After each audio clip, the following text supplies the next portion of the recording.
This is a project that's been about 10 years in the making. It started out as a Traxxas slash 4x4 HCG, and thanks to a little help from Traxxas, unintentional, though it might have been, it's finally almost complete, to the point where I feel I can actually start to reveal it.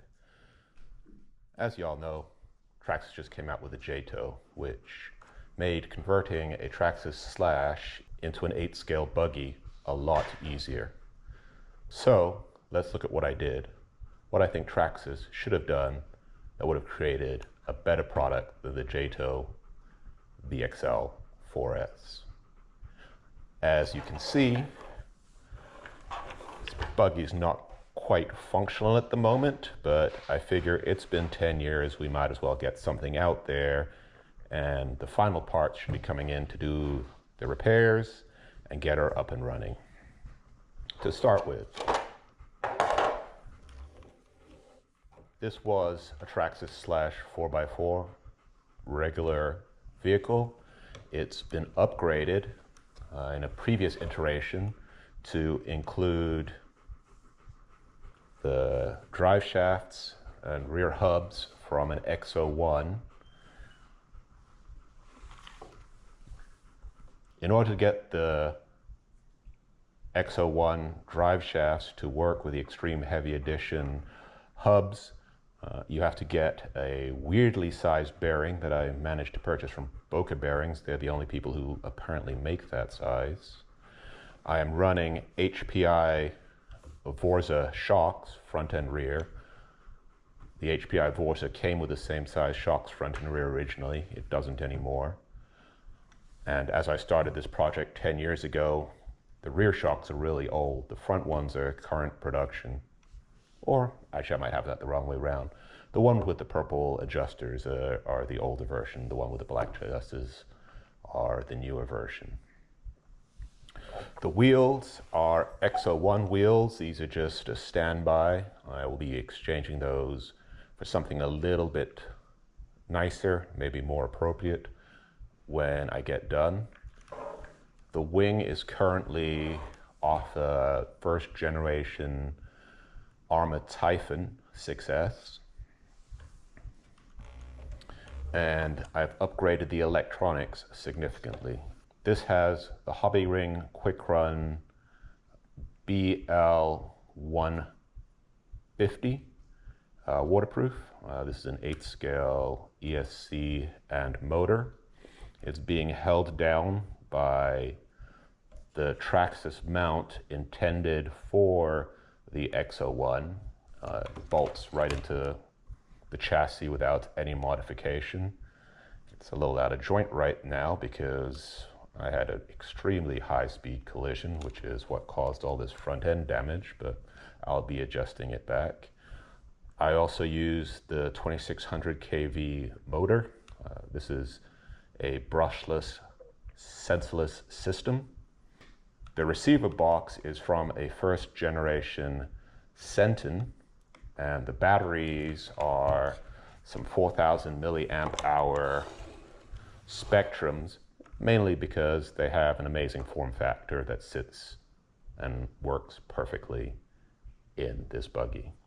I've replaced the battery strap with one from, I believe it's STRC.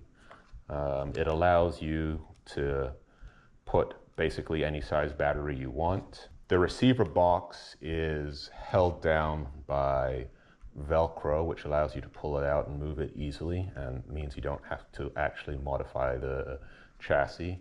You can see it's kind of dangling by the wires right now, again, because that extremely high-speed accident. The servo is just a placeholder for now. The springs are off the current generation low C 8-scale. It's called the 8IGHT buggy. These are front springs in the front and the rear. Again, the HPI shocks or Hot Body's D8 shocks are the same shocks. are the same size front and rear. The springs are technically a little bit too long, but they work perfectly. The suspension is incredibly plush when it's not broken. I'm running, I believe, the golds in the front, and I think I have the silvers. No, I have the whites in the rear. These are the two softest, the softest and the second softest that come in the tuning kit if you buy it from TLR. So let's do a little bit of quick wrenching, get it to where it can be today, and then I'll go over the repairs that are needed and the final upgrades that I'm going to be doing to it. Some of the other mods that were done before this was started to be a conversion into an 8-scale buggy, where the Techno, I believe it's called a Big Bone drive shaft, and this chassis brace. This chassis brace was available 10 years ago, before Traxxas came out with their own version. So let's get started with the ESC.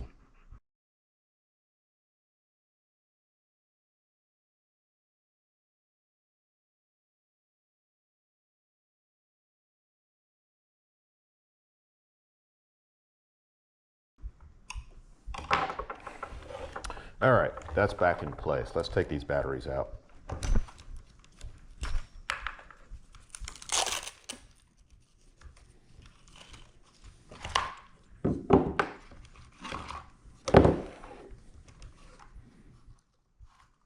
Replace the receiver box where it's supposed to be. Too easy. Whew. A little bit of grass in there. That literally is about as far as I can go right now. The accident involved the buggy hitting one curb, flying through an intersection, and landing on this corner right here. It broke the bolt that was holding down the bottom of the shock. You can see it's broken off in there, which means I'm going to have to get a new lower control arm because there's no way I'm getting that out.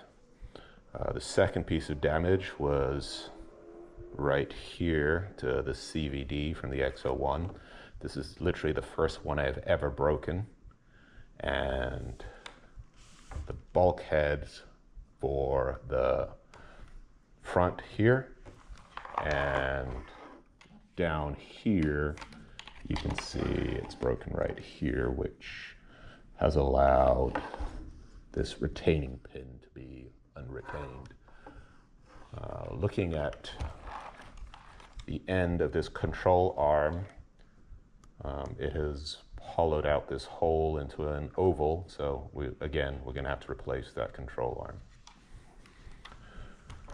The other changes made to the Slash to turn it into a Jato is the front tower. I don't actually remember what vehicle this came off. It is a Traxxas part. It says TRX right on the front there. So it is a genuine Traxxas part. Maybe off of the original Jato, maybe off of a Rustler. I'm not sure. And I'm also using the Jato wing mount.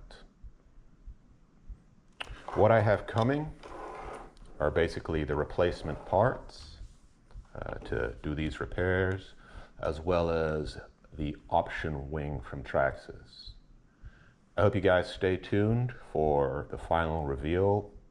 Maybe not final reveal. I haven't painted my body yet, but the reveal of the next stage of this build. Normally, I would have waited until it was completely done, but the Jato 4x4 has been out for a couple of months. The new one was officially released in stores about a week ago in the VXL 4S version. So I figured now was the time to strike whilst the iron is still somewhat hot. If you have any questions on this setup, feel free to ask. I'm quite happy to answer any questions. It's a brand new channel, so I'm sure I'm not going to be getting very many comments, but I'm going to make the pledge in this first video that until I'm over 4,000 subscribers, I will endeavor to answer each and every comment posted. Thank y'all. Have a great day, and hopefully I'll see you in the next one.